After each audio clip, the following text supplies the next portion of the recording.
You're listening to Podcast PXN, a video game podcast, delivering a player experience news. Let's go! What's up, guys, and welcome to Podcast PXN, episode 287. I am one of your hosts, Daniel Prindle, aka Dan is DTM on Twitter, and I am joined over Discord by the host of Large Popcorn and video producer at The Gamer, Christian Macias at ISO Christian. I have clothes on my bed. Clothes on his bed. There you go. And the reformed Tarkov Teletubby and my fellow Spartan, Gage Dempster at Gilbo Biggins. Do you have clothes on your bed? I don't. You have to clean your room, young man. It's pretty clean. Minus the clothes on my bed. Yeah. I got some clothes in the mail. I haven't hung them up. I might get rid of this do I dare talk about this for another minute? Tight hour? Go for it. Tight hour. We got time. I Fuck got this 90s vintage Oshkosh shirt, which is great, but it's a little bit tight on me, and I can't tell if it's the good kind of tight where it's like flattering to the the shoulders and the arms, or the bad kind of tight where it's like the Michael Scott accidentally wearing a woman's suit. that shirt, that like satin shirt that he wore on that date. Right. So it's hard. I'm undecided on what to do with this. Incredible. You know what I'd do with it? Throw it straight in the trash. No, I'm just kidding. I'm kidding. Perfect. There's a Goodwill across the street, man. People need these clothes. That exactly. Then throw it to Goodwill. I'm just kidding. All right. Thank you to everyone watching us live and participating in the chat. Just as a reminder, we are live each and every Wednesday at 8 p.m. Eastern Time on youtube.com/@podcastpxn and twitch.tv/podcastpxn as well, as Keurig will tell you because he is in our Twitch chat. The topic of the show this week, guys, is our Game of the Year watch for Q1 of 2025. We've made it a quarter of the way through the year. So we're going to go over what our current runners are for the Game of the Year award. But let's go ahead and jump right into it. I don't know why I said but. Let's jump right in. Yeah, I shouldn't have said but. As soon as I said but, I fucked up. I think we're too used to the old format. We are. But first. Yes. Yeah, it happens. It happens. Yeah. Anyways. All right. Here we go into the topic of the show. But before we go into our discussion here, I did pull up the top rated games of 2025 from Open Critic, since that's what we use for Fantasy Critic and everything else. So I'm going to go through the top 10. How about I'll go through real quick here. Blueprint sits at number 1 at a 91 Open Critic. Split Fiction, number 2 at 90. Kingdom Come Deliverance 2 at 89. Monster Hunter Wilds at 4 with an 89. Keep Driving at 5 with an 89. Xenoblade Chronicles X Definitive Edition is an 87 at number 6. Dark Deity. That's a remaster. Yeah, that's true. I know. That's just the top rated games, I can't help it. Dark Deity 2 is an 87 at number 7 on the list. Ever 17, The Out of Infinity is 86 at number 8 on the list. Citizen Sleeper 2 Starward Vector at 86, number 9 on the list. And rounding out, number 10 is Ender Magnolia Bloom in the Mist with an 85, which actually is shared by 2 Point Museum, which is also an 85. There you go. Top 10 games. And that was the top 10? That's it. I see. How we feeling about that top 10 so far? The top 5 is pretty good, but then after that, it kind of falls off, I think. Right. There's still a lot to come this year, though. Yeah. I am curious to see. It would be quite the upset, I think, if Kingdom Come Deliverance manages to stay in the top 5 throughout the year. Yeah, I agree with that. That might be pretty big for that studio. Oh, I see. Sorry, my mistake. Top 5 open critic rating. Yeah. is what you're saying. Yeah. Yes. Indeed. All right. Let's dive into our games, guys. I'm going to tell you this was a struggle for me to even come up with 3 games. So I have 3 games. I don't know if you guys want to do more. You're more than welcome to do more if you'd like. But Dan is like fucking pulling hairs out to find 2025 games right now. I reckon we've you could come up actually with played. the top 5 that we've played. We've played at least 3 games that released this year that could maybe technically be on your list. I don't Maybe. think I could come up with 5. I think 3 is all I can come up with. I guess I may not know. Maybe some of There's 5 games on my list we've all played together. 4 games we've all played together. I see. Okay, yes. I didn't realize one of these games came out this year. Yeah, I can get it 5 then, I think. I mean, we're gonna have probably some similarities. But yeah, I could get to 5. Here, I'm gonna bust out this new notepad in theme of our tight hour. I'm gonna take a second to show off my new notepad I bought. Can I see? I've been thinking about buying a new journal, so I would love to see it actually. This This one is specifically for video games, like playing a new game, getting into it, coming up with strategies, XYZ stuff for the podcast. Ooh, it feels very good too. It feels very. I like it. A little floppy disk. Little floppy disk. Oh, that's cool. I like it. Oh, it's not lined, completely blank. Look at that. That feels I'm a good. big fan of the I forget what it's called, but it's like a grid of dots. Those are good journals because you can do anything on those. I thought it was gonna be that, but it's just the first Poster. page that's got the grid. You can't even really see it. Yeah. Yeah, that'll be good. Look at you. Look at me go, dude. Learning to read and write. One day. Incredible. All right. I did come up with 5 while you were talking. When you said that did remind me of a couple of games. Easy. All day. But one of these games, You could put Fragpunk on there if you wanted to. Not that anyone should. that's actually interesting. Maybe yeah. I don't know. It's good. Smile. One of these on my list is like a stretch and a half because I've barely played it. All right. Let's dive in. Let's go round robin. Dan, why don't you go first? Sure, Dan, I'll go. That was good. I thought that was a good joke. Talking to myself there. You're so good, dude. Mine are in no particular order, but the first one I'll mention here, Lonely Mountain Snow Riders. We played this earlier this year for the first time on Game Pass, and this game is a ton of fun. Like even playing by myself, I have a ton of fun just like trying to beat the time trials in this game. And I think the biggest criticism and the biggest hurdle from this game is probably just in terms of sheer content. It needs more content pretty badly. But in terms of how fun the gameplay is, it's so much fun, and I love seeing the snow effects and very good, very good. Who wants to go next? I'll jump in next, and you know what? I'm gonna go from.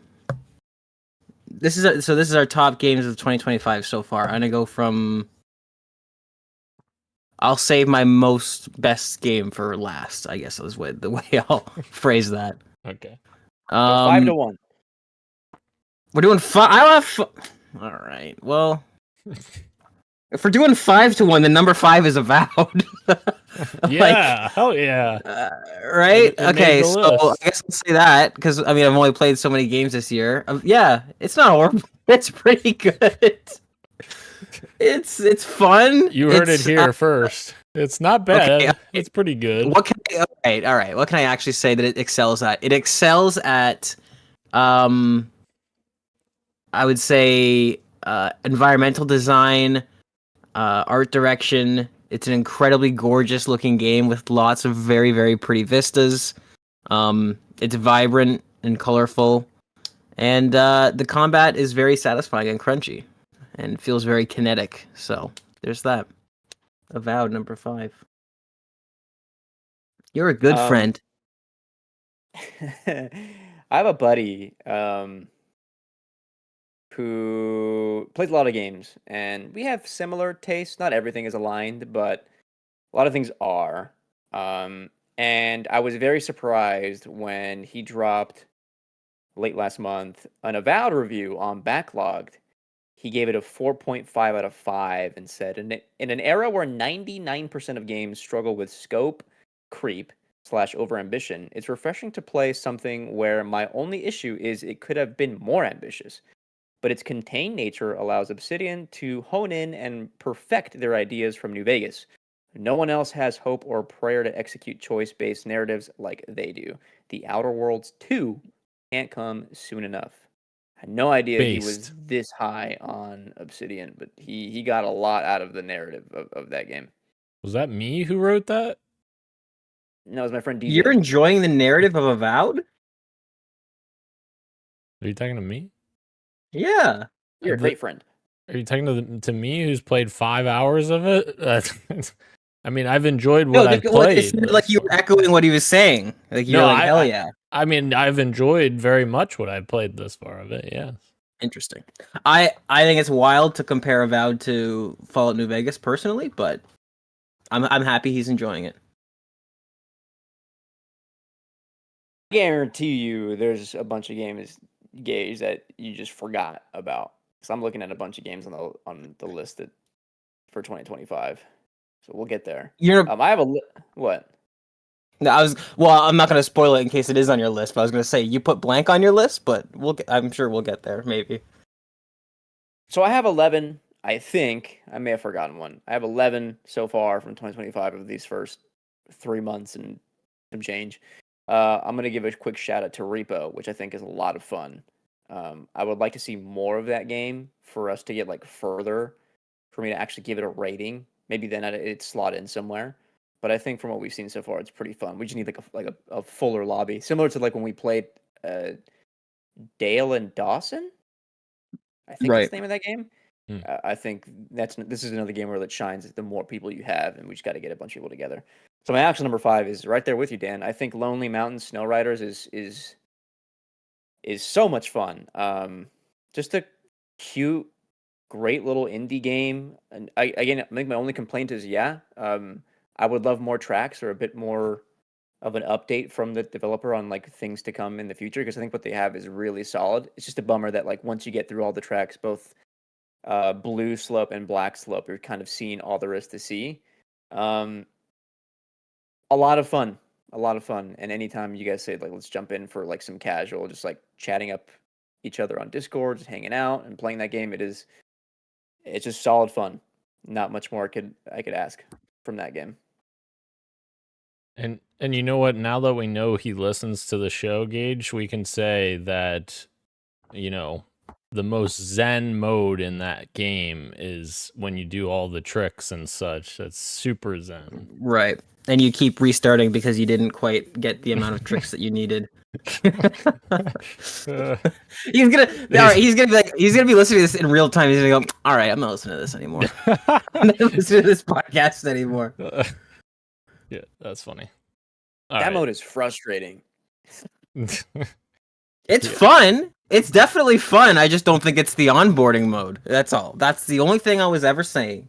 Yeah. And then someone will be like, we need a flag down. That way we can have a checkpoint. And then 2 people put 1 flag down right next to each other. And it's well, right. Where's this 1 flag? Oh, you passed it. Oh, okay, cool. Incredible. All right. My second one is Avowed, the same as Gage there. Obviously, I'm still stuck on about 5 hours in because all these games came out, and I'm not doing too good at my game backlog. Here we go again. You want to know why? Why? I want to know why. I set up my internet on my Xbox. I got out of storage, and I was setting it up, and I look. It's midnight 30 Eastern time. What's Dan doing? Guess, Midnight 30? Who the fuck says midnight Guess what he's 30? doing? Guess what he's doing, Gage? You guessed He was probably finishing off the last of Still Wakes the Deep, right? Because he's only got about 45 minutes left of that. Fuck off. No, he was in a multiplayer lobby for Halo Infinite. Yeah, he was. Yep, this is a weekday. But that's, to be fair, that was probably Monday or Sunday. I don't know. It was probably one of the nights where it was Monday night probably, because that was my off day, and so I wasn't. Yeah, no, but you work Tuesdays. Yeah, so I know, but my off day hasn't switched yet, so like I'm not tired to go to bed, so that I'm like, oh, I'm just gonna keep playing, and then I could play games in my backlog. You're right, but fuck me. All right. Anyways, Avowed. I've played about five-ish hours of Avowed, and I've very much enjoyed it thus far. It's obviously I can't judge the whole game yet because I haven't played it, but from everything I played thus far, it encapsulates many of the things that makes Obsidian games great. And I personally think that Obsidian tells really good stories, and they have very good design when it comes to characters and character interactions. Now, I know, Gage, you've had different experiences with some of those characters, but I thus far I haven't had any huge issues besides the Garrus character, the actor who plays Garrus. I don't even know the character's name. You can't even sell the character's name. Yes, exactly, because he's the only problem I have with that game thus far. But I'm again only 5 hours in. So yeah, Avowed, number 2. 2 months of Avowed, 5 hours in. I'm trying, guys. I'm trying. Let Obsidian cook, Dan says.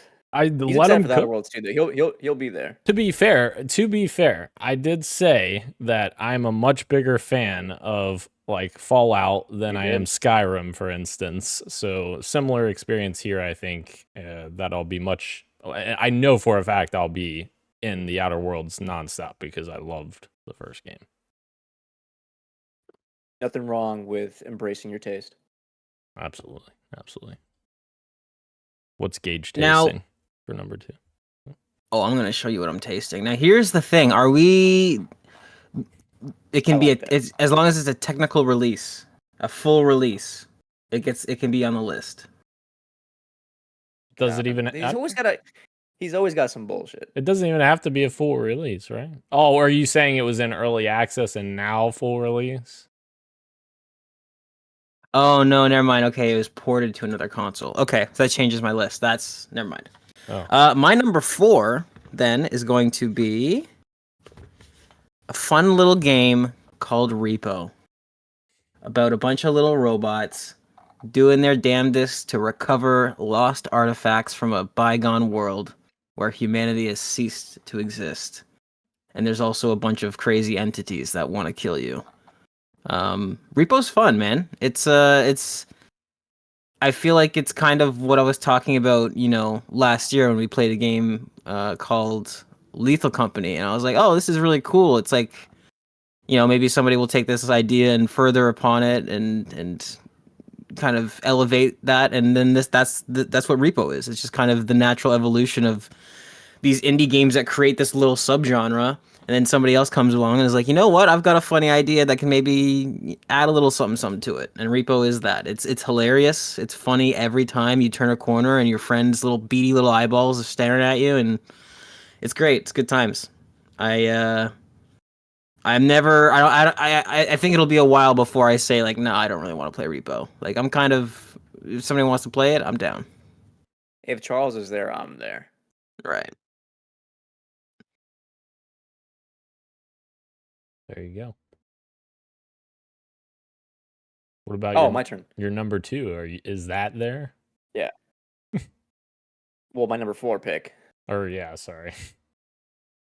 My number 4 is Monster Hunter Wilds. I talked about this earlier in the year. I think it's great. I gave this game a lot of shit for the beginning because I think the onboarding is particularly not good for more beginners of the series. But I think I don't know, kind of like a Destiny, like a live service game. Once you start getting into a few of the missions early on, you start to understand all of like the complexities of like the menu and the home bases and your items and how gear works, and that only like gets more complex but easier to grasp somehow as you're onboarded through the story and then into the post game after the story.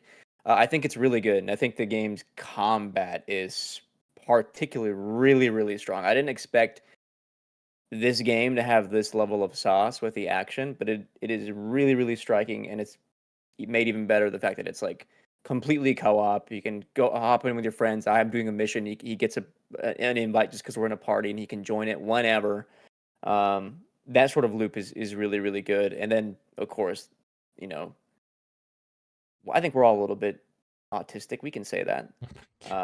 So when I start seeing things like here are the best builds for this particular weapon, it's like yes, I want to min max this type of build, and then you go for it and it works, and it's like holy shit, this is fantastic. And I put in like 70 hours into that game, somehow in the course of like 2 weeks. So yeah, great game, great time. Needs more content at this point though. Very interesting. We need a crossover of Monster Hunter X Lonely Mountains.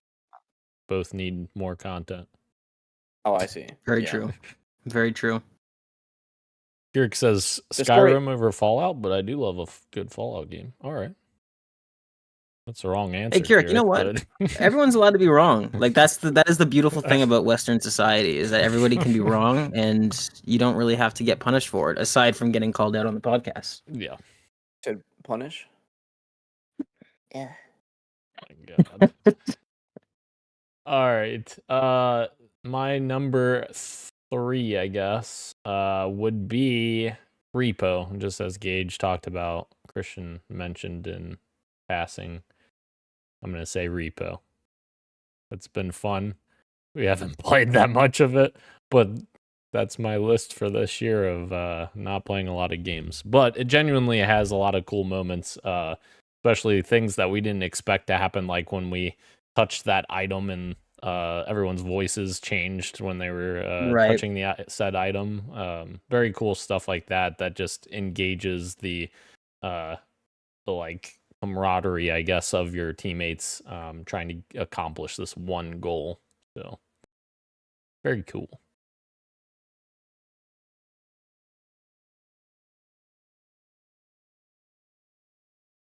Gage, what's your number 3?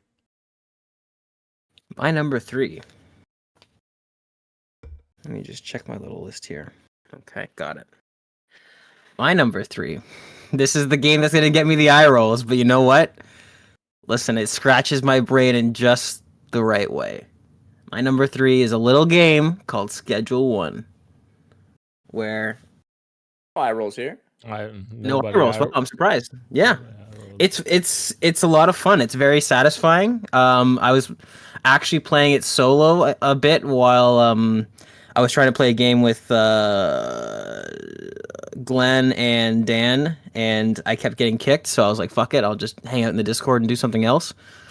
I was like, "Yeah, let's go manage the property. Sow some seeds and trim some plants." And I was just vibing, zoning out, having a good time.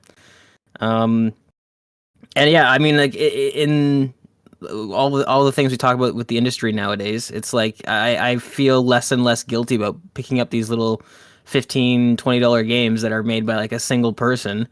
And it's like I'm having fun. Not only am I having fun with it, but this person, like, this is probably life changing for the person that's developing these, and that's I think that's a good thing to support, along with it just being a fun game. So yeah, Schedule 1, man, having a good time with it. The patch notes on this game are crazy. I'm not deep into it enough to like put it anymore on the list, but like I saw they're adding like cartels, like I know that, and more involved stuff with the police. To need a lot more involved, like that. It's kind of growing surprisingly Right. fast, and it already was kind of content rich when we got hands on it into it. I wish this game, how should I say this, was a bit easier or faster to get going. Just because Interesting. like that early game can be a little bit tedious of like that. It's a lot of back and forth, just selling the like base OG Kush just to make money to Right.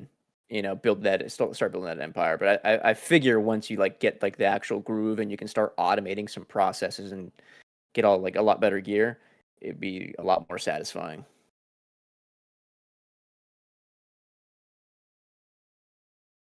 OG Kush. What's your number 3, Christian?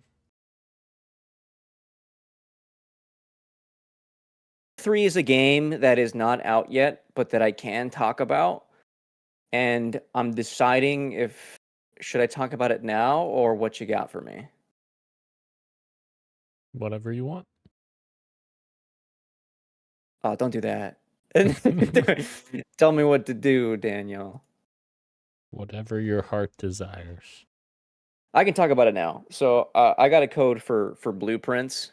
Do you know? Have you seen trailers for blueprints? I mean, there's only been like 2 trailers. It's only been in a couple of like the smaller showcases. So I don't know if you like remember it or have seen it or what, or do you need me to describe what the game not. is? No, I don't remember.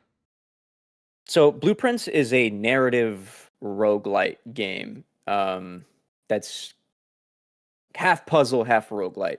You're this nephew whose uncle just died, and he leaves you an estate. And in his will, he's like, "This estate is yours if you can find the secret 46th room in the 45 room estate." And the game just starts. And what makes it a roguelite is the house changes every day. It's on these day cycles.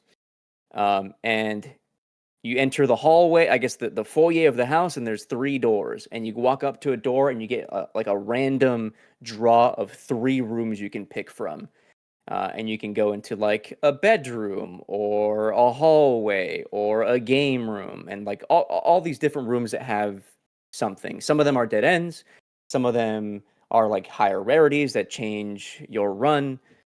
A lot of complicated things that I'm not going to get into, waste your time with. But what a cute little.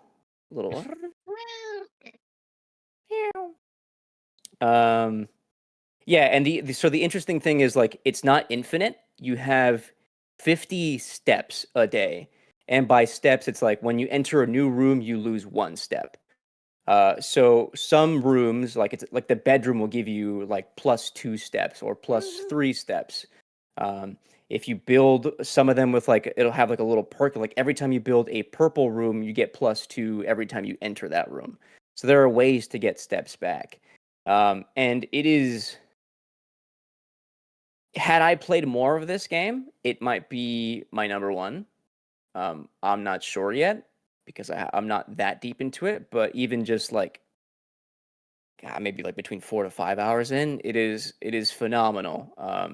There are like so many secrets. Like this is a game that I require a journal for because like I'm realizing something in this room connects to that room, which leads me to like progress with like the story, but also it's a puzzle game. So like I have to figure out how, like, for instance, like I need to translate a periodic table for me to like work this machine in a laboratory that is powered by a separate machine in a boiler, and I gotta connect those. But again, every day that you start this game, the house resets. It is not the same house anymore, and so it's in a brand new run. The rooms of the house are entirely different. Weirdly enough, I'm gonna bring in a book real quick. So I've been reading House of Leaves just on my own because I've been wanting to read this book for a while. And this is a book about a guy who's doing a documentary about his like just like a me being a family man. He's taking a break from like being a photographer, and he realizes that his house is bigger on the inside than it is on the outside. It's a horror book. It's somebody's account of like this movie, this documentary that he made that is like this artifact that if you read it makes you start going insane. I've had nightmares because of it, but it's good stuff. Yeah, all that to say, there's enough connective tissue there between like the horror that I'm getting between House of Leaves and the atmosphere that Blueprints just evokes, but just by like walking around the rooms. It's creepy, but it's also like comforting. It's a lot of fun. And I mean, again, scratches that roguelite itch. And there's also permanent upgrades, by the way. You find these little floppy disks, you take it to the computer, and you can make your hall, like the rooms that you build, you can upgrade them. So now every time you build that room, you get a buff or whatever. It's awesome. I can't recommend this game enough. Will probably stay in my top 5 for the year, if I'm being honest. Oh wow.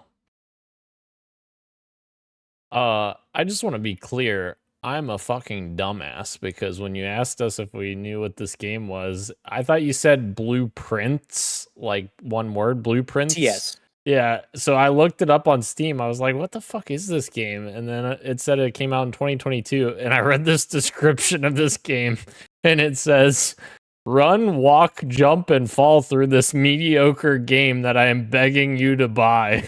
And I'm sitting here like, what the fuck?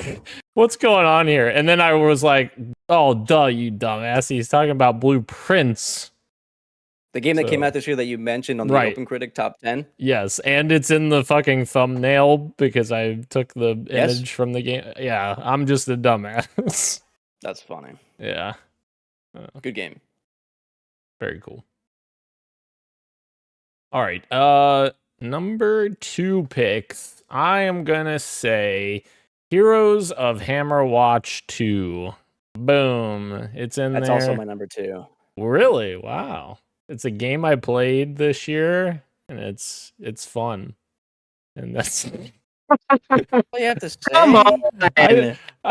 the problem is we haven't played it. I played one session with you guys, I think, and we never went back to play. Is that it? I'm pretty sure it was just You gotta fix that. one session. So, but it was fun. I enjoyed my time with it, with you guys, and it had some very cool elements to it and roguelite elements. So yeah, Heroes of Hammerwatch 2. Mine haven't been in order, so that's not necessarily my number 2 game, but you can imagine it as your number 2. That's fine. I don't really give a fuck. Oh. All right, my number 2. I am ranking these in order, so mine is a bit higher than where it was for you, but mine is my number 2, second best game that I've played this year is in fact Lonely Mountains. It's Downhill Snow Riders, whatever the rest of the title is called. Ski Masters. What is it? His number 2 game can't get the name Skiing- right. Lonely Skiing in Mountains, the- Snow Riders. Skiing in the Sunrise. What? Oh my god. That doesn't matter. It's fun. I mean, I won't rehash what you guys said, but just mechanically, controller in your hand, the game feels really fun to play. And you do, once you get into a rhythm, depending on what mode you're playing, you do totally just get in the zone and kind of have this Zen experience. And Christian mentioned this earlier, but it is a great game for like if you want to play something that you are actually engaged with and having fun with mechanically, but also you can just shoot the shit and just talk and just kind of vibe with your friends. It needs, and I'll echo what you guys said, it absolutely needs content. I would say like it's a small enough studio that I don't even know if they are doing more content for it or if they're just going on to the next thing. But like they definitely need at least to double, I think, the amount of maps that they have. To kind of give it a shot in the arm where you can kind of play it for an extended period of time and not have to constantly double up on your courses. No, don't say we it. missed this story, but as you were talking, I was curious. Lonely Mountain Snow Riders actually just received a new set of slopes for players to master in its first free update 10 hours ago. Guess what we're doing this weekend, boys? There we go. Wow. That's awesome. All right, well, there it is. Lonely Mountains. At least double sounds like a good amount of maps, to be honest. Right. Christian, number 2. Heroes of Hammerwatch 2, like I mentioned earlier. Another roguelite. I've put in about 20 hours of this game. I'm sure Gage has put more, but yeah, I remember somewhere between hours 12 and 18 figuring out that like the more characters you have, the more buffs you get for all your characters just by simply playing as a separate guy, because you get passives for all your characters, which I found really neat because that makes you play the game using a different character, and having a different character means you're playing the game in a different way and kind of feels refreshing. And I found that to be like very exciting as someone who was like already playing the game a lot at what was I, a cleric, or no, what was I? Paladin. Paladin was my main, yeah, and I was like, okay, I'm pretty high level with this guy, not quite like freakishly high where I can solo a run, but high enough where I'm like, maybe this is feeling a little bit stale, and I switch characters. I'm like, okay, this feels entirely new, and it's also like it's the same game, but it feels different and it's fun. I love the meta progression in this game. It is just as exciting as something like a Hades, where like building your town by gathering resources in a run is awesome. And I think small devs just get it sometimes. Like they know how to make a fun game, no frills, like what was it, like $15, and I'm like, I've gotten so much enjoyment out of it just from the jump. I think the music rocks, the enemy design is awesome. It's also tough as nails. Like it feels like kind of a more of like a classic or old school kind of game because of its hardness, but like that's part of the appeal for me. And it's just solid combat, and the fact that when you get to level 10, your character changes, and now you have like an extra layer of your build, and that changes the game for you. Gage and I were lucky enough to have a public lobby where somebody was like kind of hard carrying us in the later stages, and we ended up beating a run. So one of our characters can now do New Game Plus One, and it looked insane. I think we died in the finals stage almost like instantaneously, but it looked awesome. I enjoy this game, and I would be very. Oh my god, this guy! You seeing this, Dan? Continue your story. What happened? Nothing happened. This guy can't wait to click buttons. What happened? I don't know. That was you, and here's Hammerwatch too. Yeah, It's me now. I would like to play more of this game. He started playing games. I said that like Randall from Reese's, like I'm being a little telltale. You did. Gage, I just want to tell you, you had the chance to get Christian back, and you blew it. When he didn't know the name of his class, of his main, you could have What should I have said? It's your number 2 game, and you can't even tell me the name. Oh, you're so right. You missed your chance, though. I did. Maybe I should go buy a Ubisoft game for $100 and then play it for 45 minutes. Fuck off. I've played it more than 45 minutes. Wait till we get to that point, okay? All right. My number 1 game. Could you guys guess what my number 1 game is? Halo Infinite? Of 2025, Gage. Halo Infinite? Of Discovery of the Year, Halo Infinite? Oh my Your number God. 1 game is Assassin's Creed Shadows. I've only played 3 hours of that game. I couldn't justify putting it on here, even if I did feel. Oh wow, that was my genuine guess. I don't know. Oh wait, no, hold on. I did have a guess, but it's gone now. Shoot. I can assure you, you will not guess it, because my number 1 game is Schedule 1, because we're fucking cooking. We're cooking now. We're cooking. Oh, we were fucking. It's in no order. We were. I see. Yeah. It's not in order. Oh, okay. But we're cooking now, because I took that fucking money that I earned with my own hands. Gage gave me a grabber. I fucking grabbed the shit out of the trash. I got tons of money. I put all that money in the casino, and Gage, tell him what happened. You doubled it, and then you doubled it again, Yeah. and then you doubled it a third time. That's right. And I fucking swam in the money, and I was like, all right, this game hits now. It hits. And then I was locked in.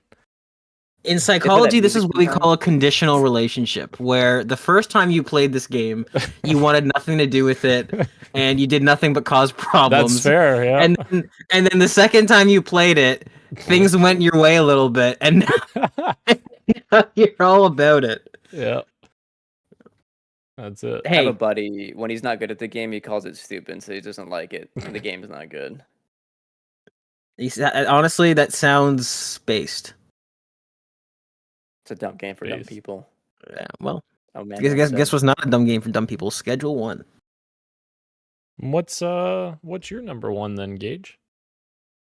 Here's My number 1 game of 2025 is Heroes of Hammerwatch 2.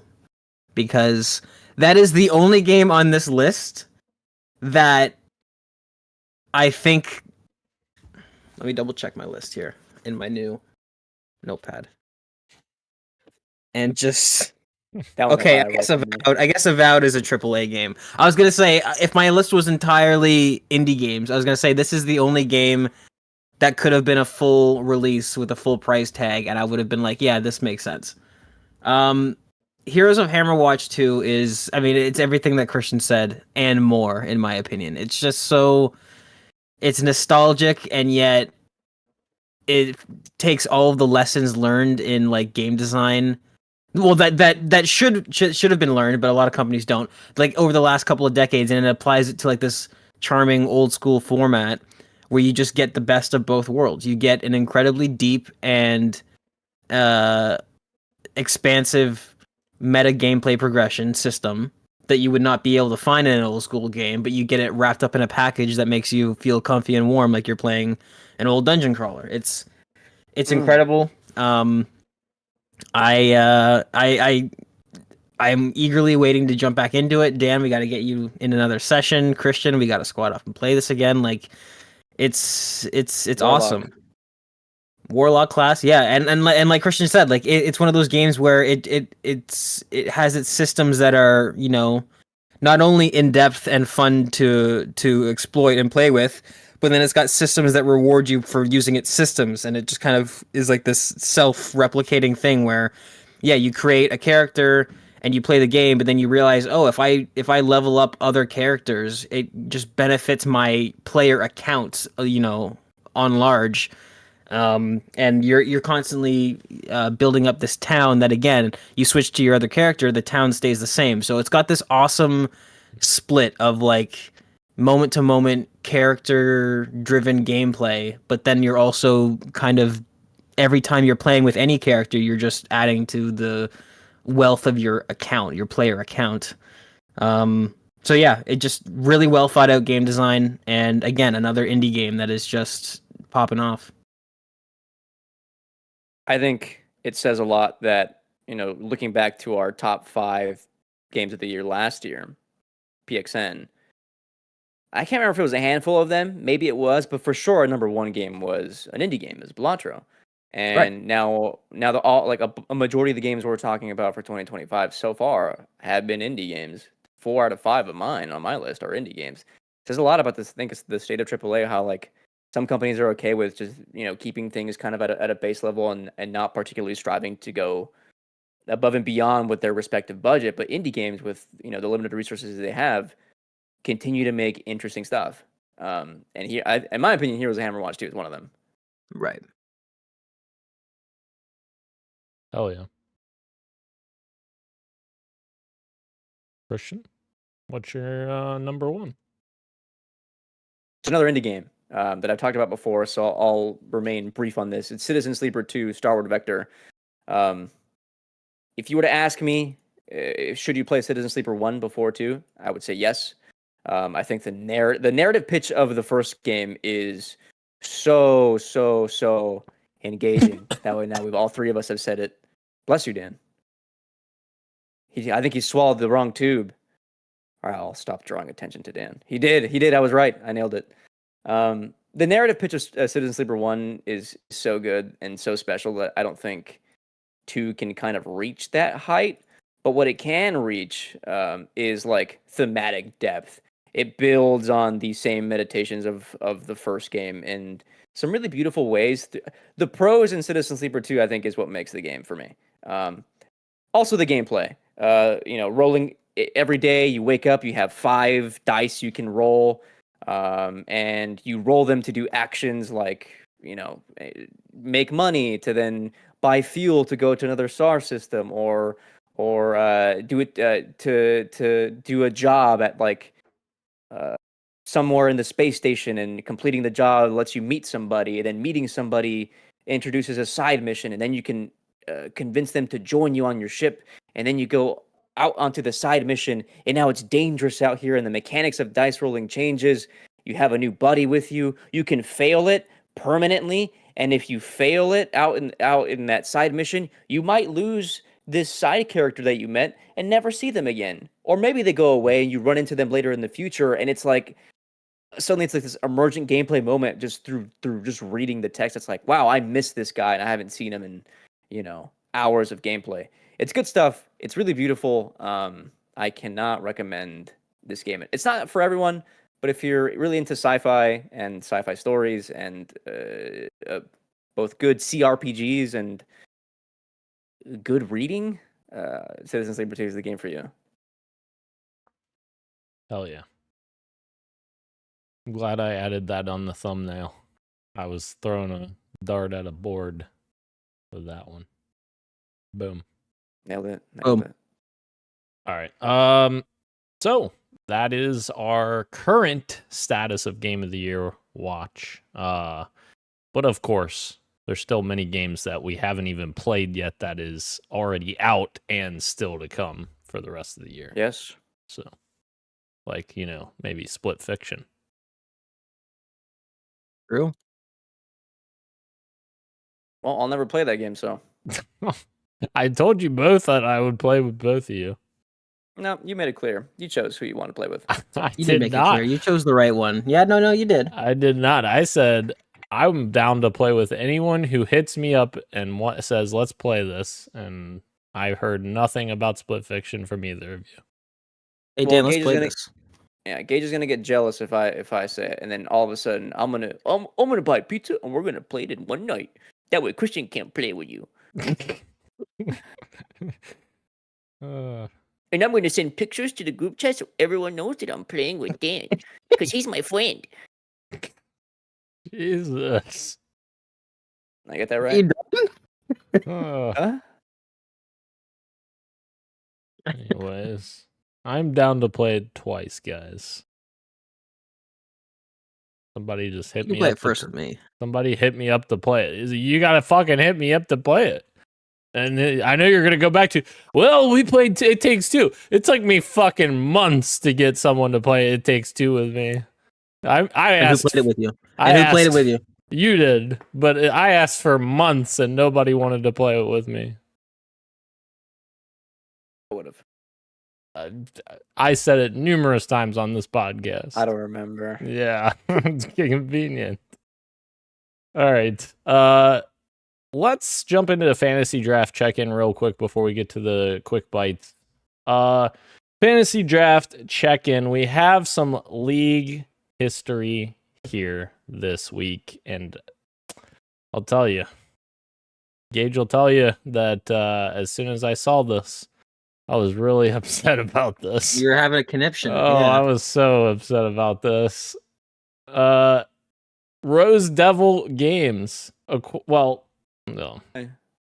Yeah. You acquired Donkey Kong Bonanza with a bid of $15. $15. That's the highest bid, I think, ever in Fantasy Critic. I don't know what to say. That game looks bomb though. You're gonna cook some points there, I think. I would love to play it, but Nintendo and first of all, Nintendo doesn't want me to. And second of all, the U.S. president doesn't want me to either. That's true. That's true. Although we'll get to that in a second. I acquired Kirby Air Riders with a bid of $3. Now I know what you're thinking. The first game did not do that great. But I'm at the point where I've got to take some huge risks, and this is one of those situations where it's a huge risk, but Nintendo in modern times, I feel like, has not had as many failures. First party Super Mario failures. Strikers, the new one. Mario Golf Super Rush, the new one. And then Mario Party Jamboree, the new one. Well, the Jamboree didn't do bad, right? Strikers did a 73, which isn't great, but I thought Jamboree did well, or did it not? Or am I thinking of a different one? Or maybe it was the other Mario Party. Yeah, I think it was one of the- Superstars that didn't do great, right? Yeah, one of the ones on Switch didn't do well. I may be confusing them. Yeah, I think Superstars was the one that, although they're only 2 points apart, which I'm surprised by that. Jamboree and Superstars. Anyways. But anyways, they weren't as bad as Kirby Air Ride that was like in the 60s, I think, when I looked it up. So yeah. I'm just hoping that they just pull out something huge with this. That's what I'm praying for. But with that, I also tried to acquire Donkey Kong Bonanza with a bid of $11, which was the highest bid of the entire season. And I'm like, there's no way anybody's going to bid higher than $11. And then Christian did. I was so upset about that. I wanted that game. I bet you did. I did. I'm sad now. I would never take a game that you wanted from you, Dan. That's why we're gonna play Split Fiction together. Oh God, here we go. Dude, if I had games like Dispatch, oh wait, hold on, that's a different game. Never mind. I was gonna make a bad joke. What the fuck? He was gonna try and roast you. Yeah, I was gonna shit on it. But Dispatch, I think, is the Telltale game, right? With with all, like that Aaron Paul crazy cast. Yeah. I thought that was like the cop game, the like isometric one. That's Precinct, I think you're thinking of. It is Precinct. It is. If I had the Outer Worlds 2 on my counter pick list, I'd kill him. No, I wouldn't. I'm not gonna say that. Yeah. I'd be upset. To be fair, my dumbass thought that it got delayed that week for whatever reason. I fucking just in my brain that week was like, this game's delayed. I'm gonna fucking counterpick this before anyone else can. And I was like, my brain was fucked up because it wasn't delayed. And of course, everyone knows I've been talking about how excited I am for this game, and the first one was my game of the year of 2019. So yeah, I'm fucked. I'm fucked on that counter pick. Yep. Yeah. Yeah, big time. Say that, but like, if you look at all the games we've all chosen, all of us have really strong choices, and all of us need at least 2 counter picks. So like, you might not be that messed up. That's true. We'll see. We'll see. I'm worried about some games that may not release though, which are a problem. Right. All right. And we have 2 updates as well. One of which was South of Midnight last week, got a 78 on OpenCritic with 8 points for me. Not as much as I was hoping for. However, it is the best game that Compulsion has released to date in terms of review scores. I have not played it yet, but I would like to play it. And yeah, Christian, fucking shake your head. Shake it. You'd like to play the first 20 minutes of it, wouldn't you? Fucking stupid. What did I call you that one time? Saran Wrap Prindle? Saran Wrap Prindle, yeah. Yeah, there you That's go. That's awesome. There you go. So 8 points for South of Midnight, and Christian got a 91 for a whopping 22 points from the brand newly released Blueprints. Comes out Friday. Hell yeah. So yeah, that's our fantasy draft check-in. I'm still in first with 49, 4 games released. Christian is starting to get up there, but not quite up there yet. I'm in third with 2 games. I'm tied in third with 2 games. That's all I'm Yeah. gonna say. When did That's I true. get to second place? Gage Hold on. Gage is in second place with 41 points. Roe and Kane has more Christian games. are tied for third with 38. I had South of Midnight release that gave me 8 points, Gage, which made me pass you. I guess I'll allow it. So there you go. We'll see what happens the rest of the year. Dan's games are filled now, but I still have 6 drops. So The pitch for 2026 Okay. that I've had a note for fantasy draft that I think I'm gonna toss out to you guys at some point. See what you think. Might keep it interesting. okay. Okay. Is it trades or something? That no. That I'd be interested in talking about that though. I think if you guys were into it. Is that a thing? Yeah, you can trade. Oh, that's cool. I'm thinking. I've noticed that the last 3 times we've done this, I think about a third of our each drafts every year ends up being DLC. Oh, Should we ban it and just do full games?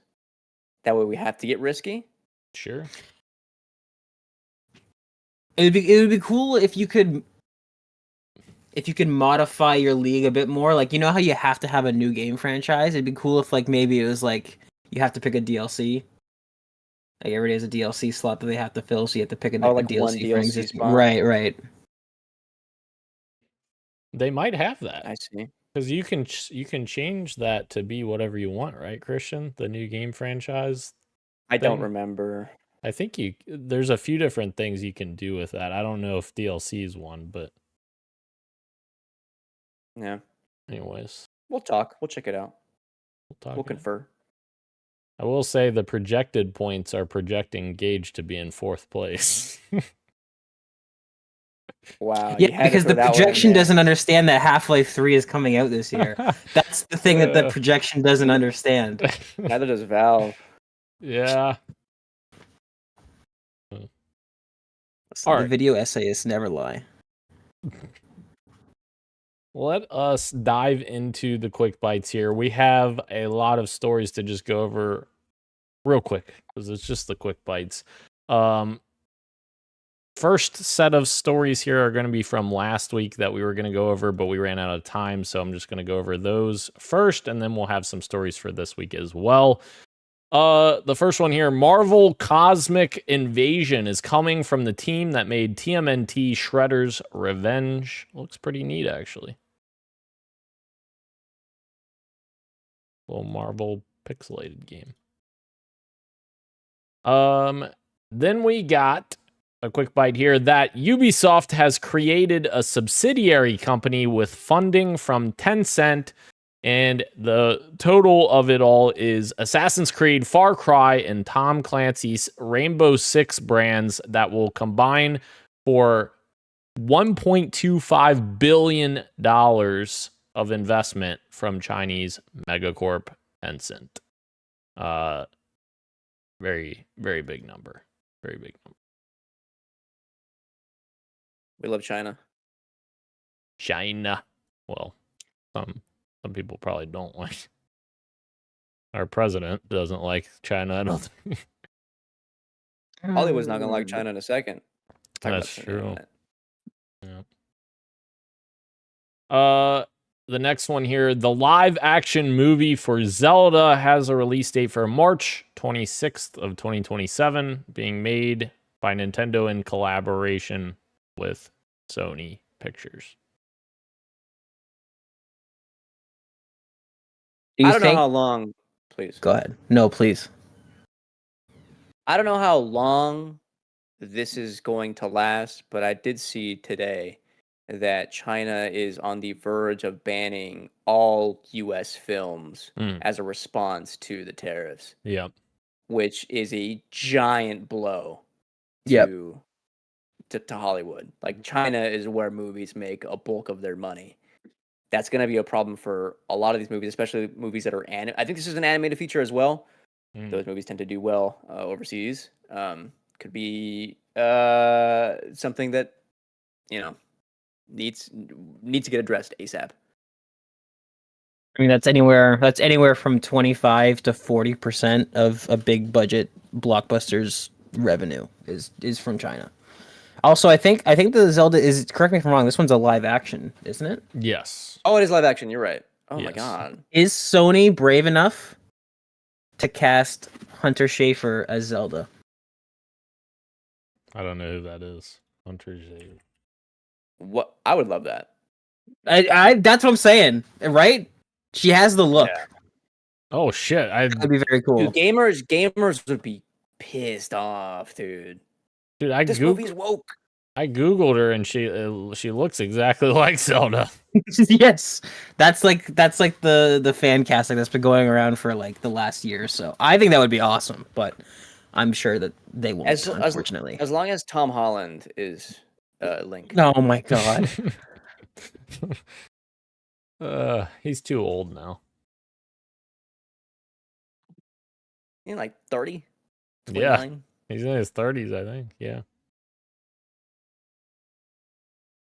All right. The next one here, the upcoming Resident Evil movie is unlike any of the previous films. I would hope it's not. It's gonna be good.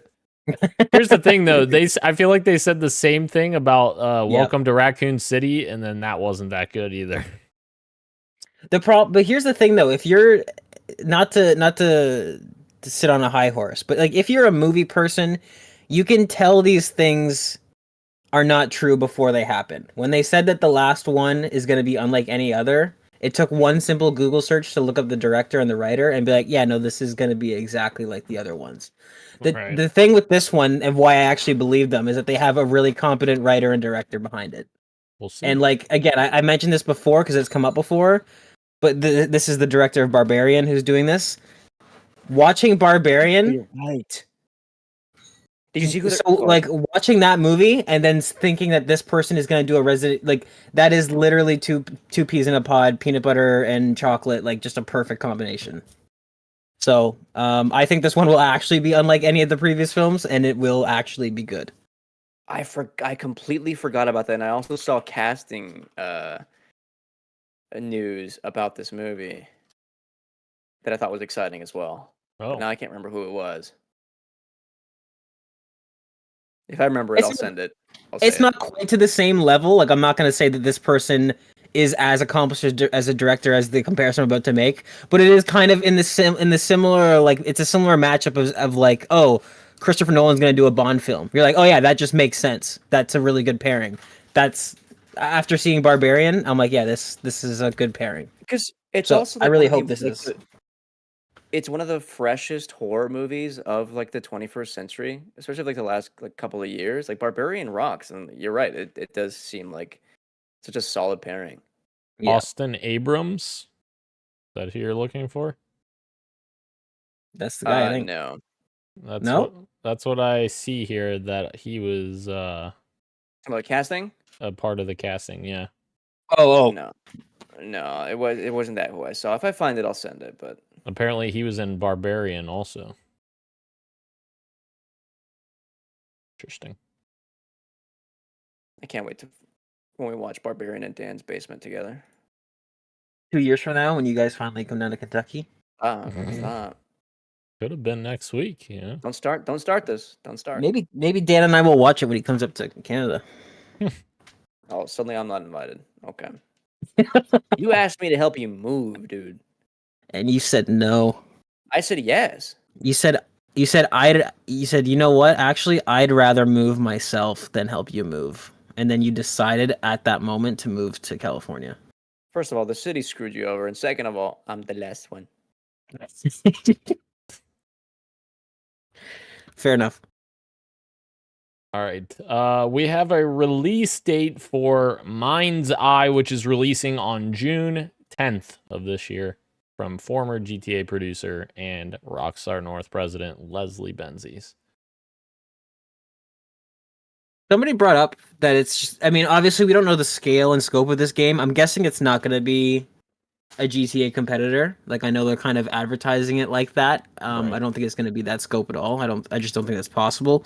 But it is funny that somebody brought up, I saw this online, where it's like Leslie Benzies left GTA, founded his own studio, To make developed a GTA. game, and is Yeah. shipping it before we get GTA 6. And it's like that's kind of crazy. But yeah, I mean, we'll see.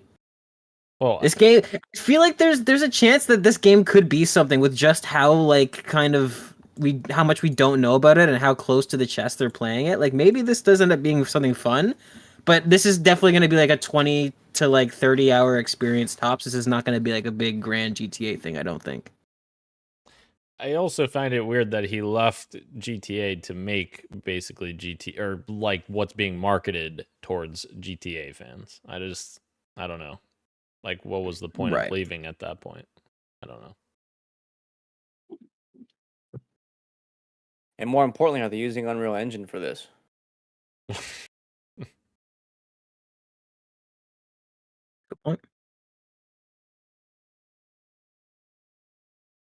Monster Hunter Wilds is going wild, guys. Phenomenal success. It has just passed the 10 million sold mark for Capcom, which is setting a brand new record for them. Very cool. In just 1 month. And this is what happens when you make good games. Ubisoft figure it out, you know? I concur. Respectfully.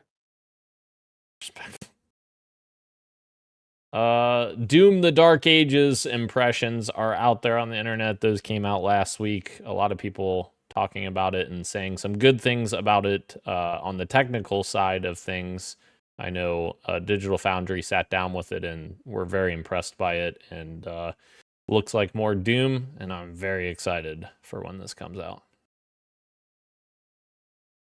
Did it get a release date? I can't remember if it got a window or if it was a hard It has date. a date, yeah. I think it's like Was it May. June or was it? Oh wow, that's soon. Yeah, May 13th. That is way sooner than I thought. Mm-hmm. 1 month. Yeah, this one will be fun, and I guarantee will be a title that I think all three of us will play when it drops. So that'll Yeah. be fun to talk about. RuneScape Dragon Wilds was announced. It is a new cooperative open world survival game coming to early access this spring. Literally only included it just because I know there's RuneScape fans out there, and you guys like or Gage in particular likes his survival bullshit games. Dude, he does. All right.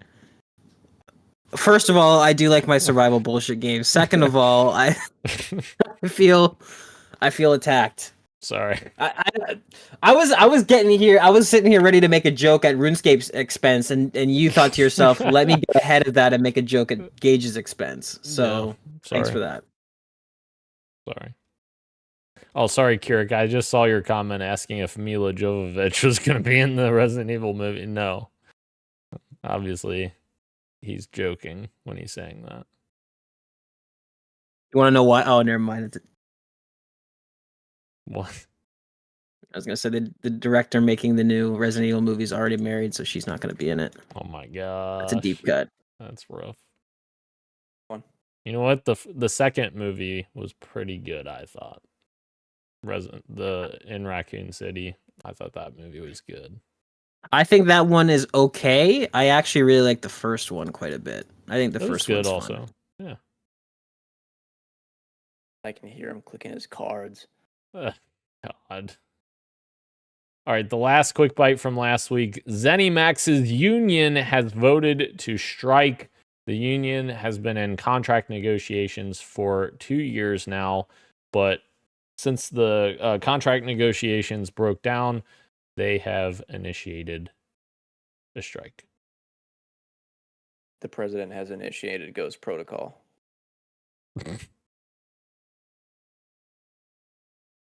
Come back to us, Ethan Hunt. All right. This week's stories: Titanfall 3 rumors all over the place. We got some leakers that were telling us Titanfall 3 was real, saying it is coming in Unreal Engine 5 and that it's almost complete. I'm not sure about that. I couldn't believe people were believing this, by the way. And it has I think there's some truth to it, but I don't think that it's almost complete. But hold on, we'll get there. It has a single player campaign, live service with battle passes. Main mode includes extraction. Other modes include team deathmatch, control, arenas, and all Titanfall 2 classic modes, some returning Apex characters, and a weather system. So, with that being said, then Jeff Grubb came out and said the latest Titanfall 3 rumors are not real, according to Jeff Grubb. So, when you scroll down and read more of what Grubb says, he says, this isn't real. I'm sorry, it's not real. But then he went on to talk about Respawn having a small team that is probably messing around with games that have Titans in them. Does he, meaning Titanfall 1's director Steve Fukuda, have something like a prototype that has Titans in it? I would guess so, Grubb added. I don't know for sure, but I would certainly assume that that is a safe thing to think. Now, is that going to get announced in 2025 and released in 2026? No way. He then touched on the fact that EA has been on a trend of canceling various games at Respawn, and those cancellations include Titanfall Legends, which was previously a previous version of Titanfall 3. So, he also says, do not expect an Unreal Engine 5 single-player campaign Titanfall 3 with a full multiplayer suite. I will say, it's interesting here that he was very dismissive, saying these things definitively were not happening, but then he immediately followed that up with saying, I would guess this is there's something happening with his small team.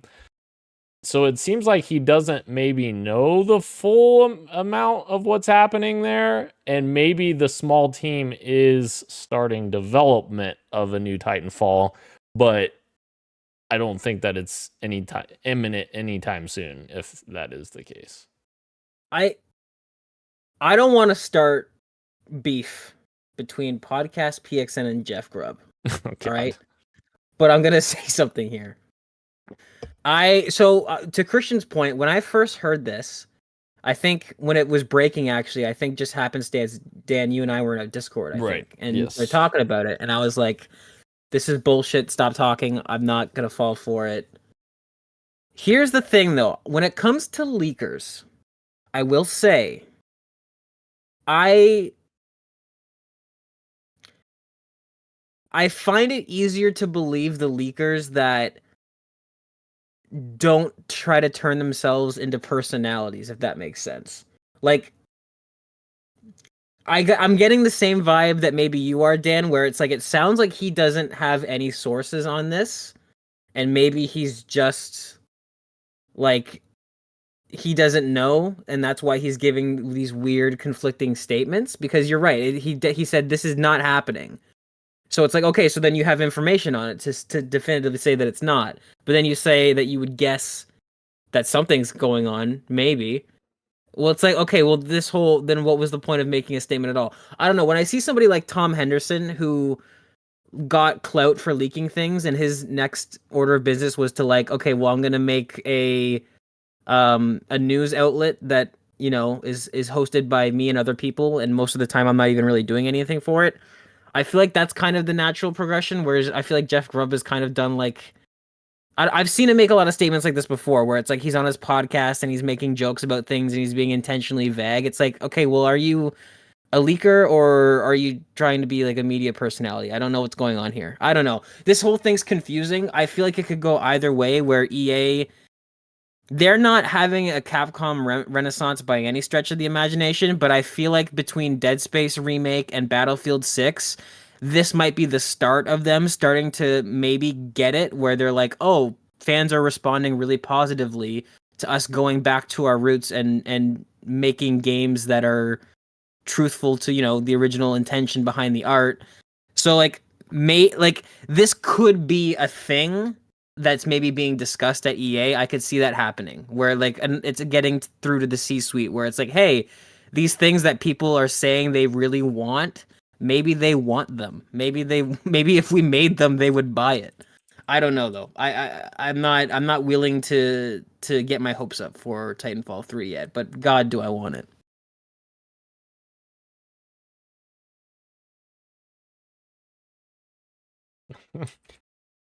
I was watching Christian's facial reactions while you were talking. He's got nothing to say. This doesn't interest him at all. This is a quick bite. I got shit to do.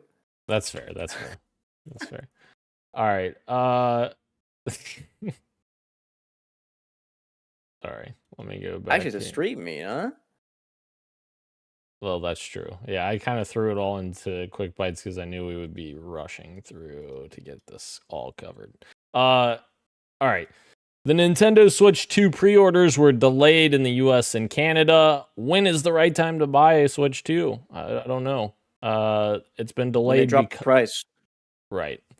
It's been delayed because of the tariffs, and now today we got word that the tariffs are being pulled back everywhere except China, which seemingly would open up the possibility that Nintendo would release the Switch at the original asking price. So the question now begs, do you buy a Switch 2 at launch if it's that same price that they announced, or do you bank on it going down in price later? Because my concern is 90 days, because this tariff hold is only for 90 days. 90 days from now, our crazy president-in-chief decides to do something else fucking insane, and right. It just gets even more expensive. So it's like, now I'm questioning, like, do you buy it as soon as it comes out so that you're actually saving because you don't know what the fuck the president's gonna do?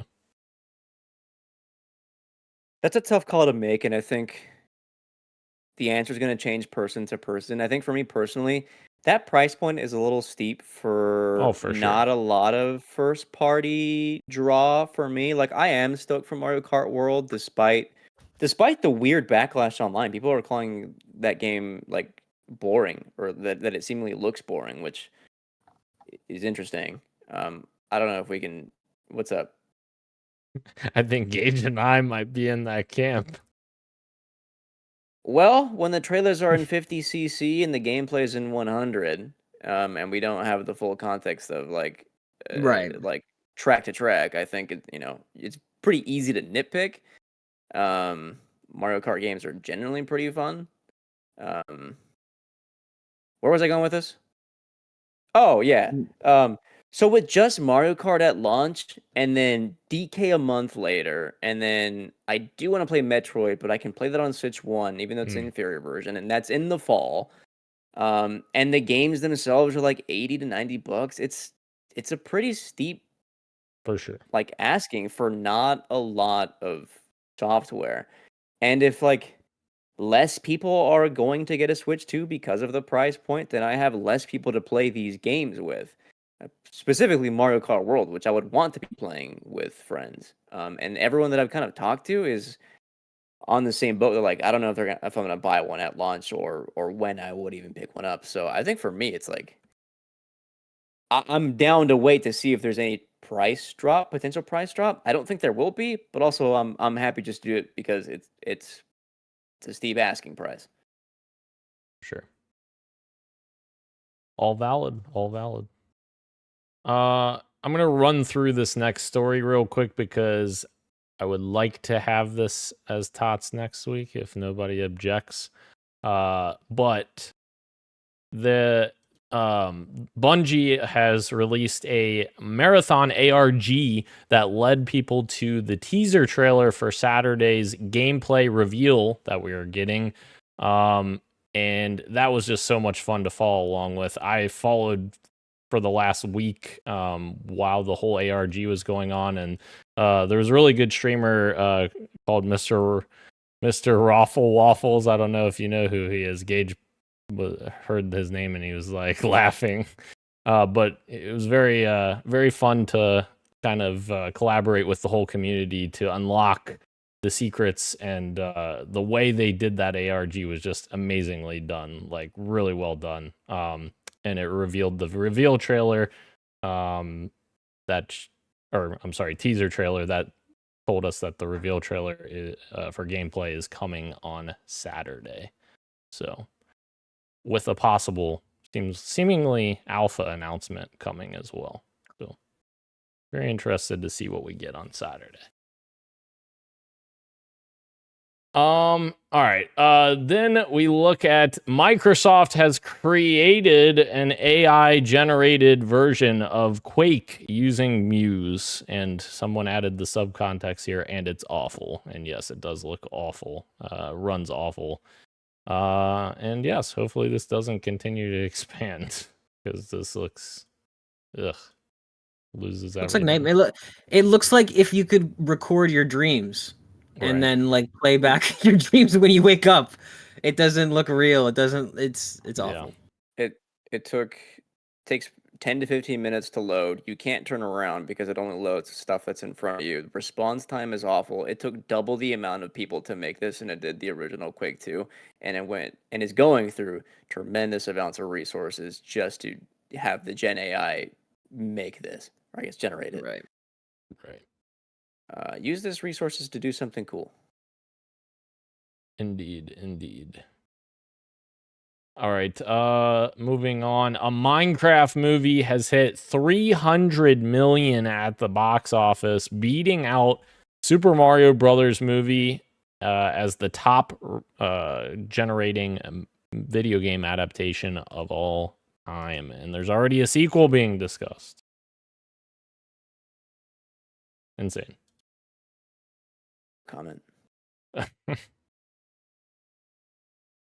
Couldn't even I didn't expect that to happen, to be honest. Even though there's a bunch of little kids that love Minecraft, I didn't expect that. But Ubisoft is making a turn-based tactics game that is set in the Rainbow Six universe, and it is called, or codename is Slice and Dice. Turn-based tactics. There you go. Hades. It's set in the Tom Clancy universe, huh? Technically. Yeah. I don't know why it has to be specifically Rainbow Six, but that they put in there. Kind of weird.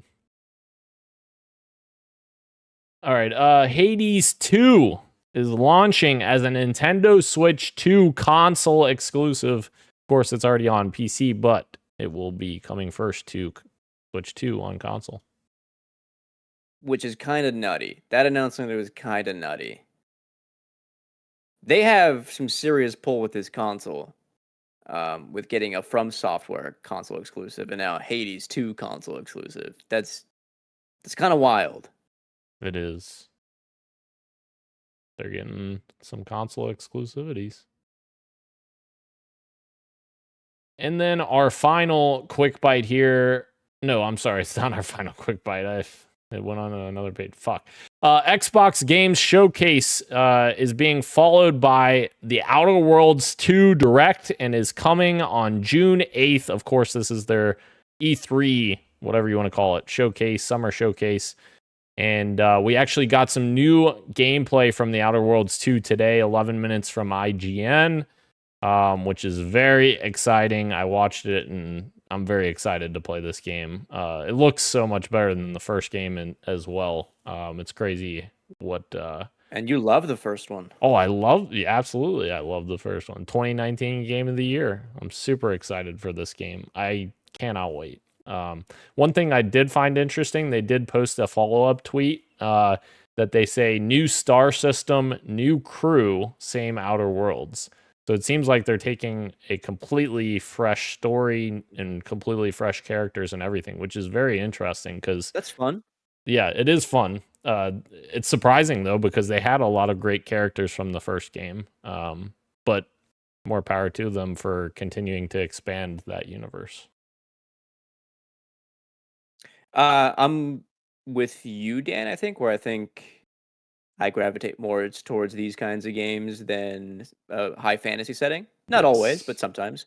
And in terms of Obsidian, if this is launching today, I think I'm going to give this one a spin. Hell yeah. Hell yeah. And what else can we take for a spin? HBO has renewed The Last of Us for season 3, just ahead of season 2's premiere on Sunday. Good news there to at least finish the story for people, because obviously the season 2 is not going to end the story with the end there. Right. All right, and our last quick bite, Death Stranding has a director. Michael Sarnowski. Oh, go ahead, DH. Sorry. No, go ahead, please. I saw a little fingy. Director of Pig, Nicolas Cage movie. Lovely drama film. And also, most recently, movie that we saw together in person with those sweet, tasty pretzels, A Quiet Place Day One. That was his like major blockbuster, I guess. So, indie director who can do a little bit of. He's very competent with blockbuster stuff, and then can do the kind of more quiet, dramatic indie darling stuff. So, going to be interesting to see how he tackles DS. I can't wait for what the audience reaction is to this. Mainstream audiences. I think this will be exciting to see. I mean, adaptation means rewrites, and I think most likely people who are not, like Asian writers, probably more like an American writer, which means I don't think mainstream reaction would be quite as insane. Like they're not going to just, do you get what I'm saying? Yeah.